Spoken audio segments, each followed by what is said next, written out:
ఈ రాయుడి గుండెల్లోన ఎప్పుడు ఉంటావు. ఓ తల్లి నీ కేరింతలు ఎన్నడు నా ఎద కదిపాయో. బతుకంటే ఎంతటి తీపో అప్పుడే తెలిసింది. రోజు నువ్వు నవ్వుతూ ఉంటే అన్నంతో పని లేదమ్మా. ఒక్క పూట అలిగావంటే ఆకలి నాకు కాదమ్మా.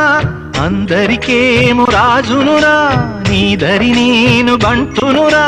నీ నాన్నని బిడ్డని నేనేలే తల్లి. జోలాలి జోలాలి జోలాలి, జోల పాడుతా బజ్జో నా తల్లి.